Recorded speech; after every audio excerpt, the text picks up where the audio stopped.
Aujourd'hui, vos données, malgré tout, si on les stocke, c'est simplement par obligation légale. Donc si vous faites des dépenses dont il ne faut pas trop parler, non, je ne les utiliserai pas.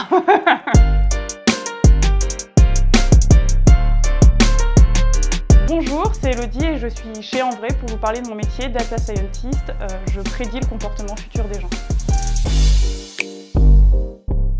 C'est un rassemblement de plusieurs compétences, notamment il faut maîtriser les mathématiques, c'est important, donc les modèles statistiques, comment prévoir à partir de chiffres. Mais je comprends rien aux maths. Mais aussi maîtriser l'informatique et la communication, parce que c'est pas tout de découvrir des choses, mais il faut être en capacité d'en parler et d'expliquer l'intérêt de nos découvertes.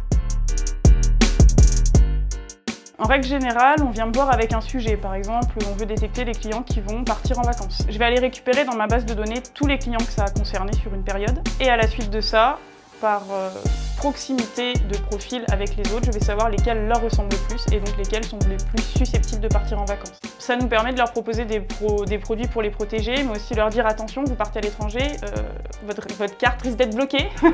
Aujourd'hui, vos données, malgré tout, si on les stocke, c'est simplement par obligation légale. Et donc, il y a tout le cadre juridique derrière qui fait que si jamais un modèle apporte une information au data scientist pour une prise de décision, il faut que ce soit purement dans l'intérêt du client.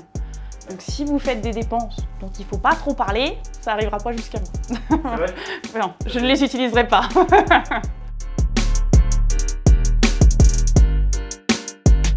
Le premier conseil, c'est de vous renseigner sur vos droits. Notamment, vous avez le droit à l'oubli. Facebook ne l'applique pas forcément, mais c'est un droit qui est imposé par la CNIL. Est-ce que moi, en tant qu'utilisateur du réseau, j'ai accès à mon dossier Oui, la CNIL a rendu ça obligatoire.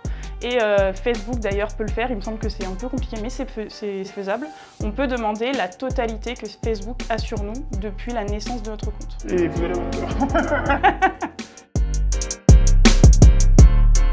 La crise du Covid a forcément multiplié les tests et les expérimentations dans mon domaine, et notamment la possibilité de prédire une épidémie avant même qu'elle arrive. Beaucoup d'algorithmes aussi essayent de détecter les épidémies, que ce soit de grippe par rapport à vos posts sur les réseaux sociaux. Par exemple, Google a fait des recherches dans ce sens-là, c'est-à-dire de se concentrer sur les recherches des personnes, parce que généralement quand on a des symptômes, on les tape.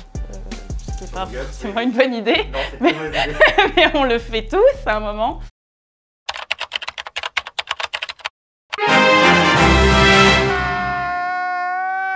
Grâce à des recherches comme ça que l'on mutualise, on est capable de se dire c'est bizarre, il y a un endroit où plein de gens ont les mêmes symptômes. Donc potentiellement il peut y avoir une épidémie. Encore une fois, c'est des méthodes assez jeunes et les données ne sont pas toujours suffisamment bien nettoyées, donc on peut faire des erreurs.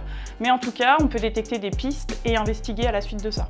Donc malgré tout, ce type d'expérimentation est intéressante, mais il faut faire attention à ce qu'on en attend et à respecter toujours, comme je vous le dis, le droit des gens qui ont le droit à une vie privée.